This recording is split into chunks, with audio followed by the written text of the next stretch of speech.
I use dry mesh because I can transform the flat, ordinary series of squares into rounded forms. It creates hollows that make shadows and peaks to catch the light. And I like that cool feel of the metal and how it resists being shaped until eventually, under pressure, it gives way and it bends and it warms and it becomes fleshy.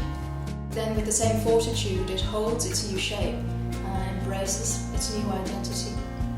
And there's a lot more control and certainty about making sculptures that way, in that material, because you're constructing, adding on pieces rather than taking away, such as with stone or clay.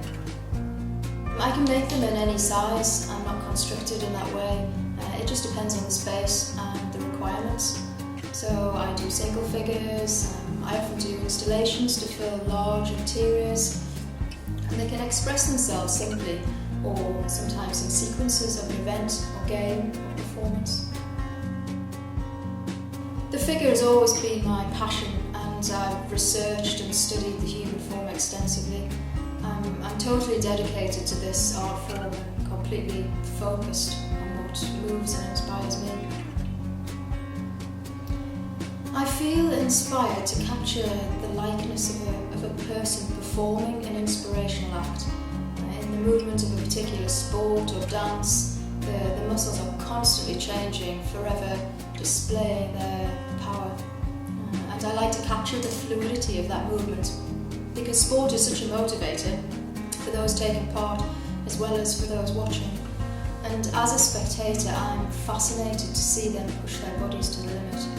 So whether you're watching or taking part, we're all in there in the spirit of that performance. Every one of us who shares that likeness of the human form feels the emotion. In this way, my figures are an embodiment of the spirit of the sport. They aren't representative of specific people because they've got no faces. They're voids, shells to be filled with our own ambition.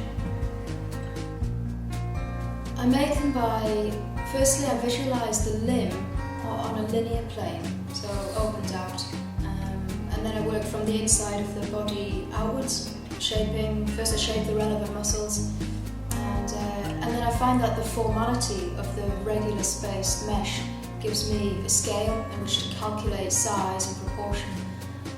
And for me, the creativity is in these calculations, finding patterns, cutting abstract shapes, which then fit together perfectly to make the whole.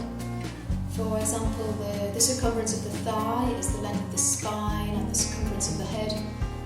And so it goes on. And the discovery of these parallels is something I really enjoy, and the original way that I have of making them and ultimately presenting them, of course. And every figure is different, depending on the sport and therefore which muscles get more emphasis. To represent in a piece of sculpture, I'm not sure that I have a favourite sport, because they all cause the body to form beautiful shapes. I guess it would be a sport which includes greater movement, speed or difficult pose. They're the best for me, such as gymnastics.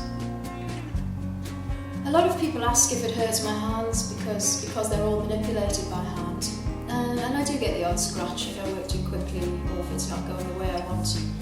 If the pose is quite tricky or I realise it's starting to look wrong and I have to go back to the source of the problem, it can be time consuming to unpick everything. But the trick is to get each part right in the first place so that the rest can follow.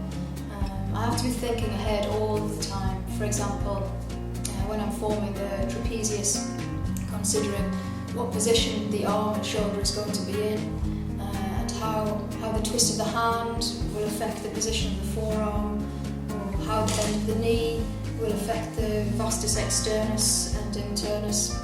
So a lot of concentration goes into that and to matching the parts so that they fit exactly. But I discover new techniques and new ways of working all the time. There's no definite method. I have to be open to change in order for the work to evolve and to improve. The question that I'm most asked is, do you wrap the wire around people?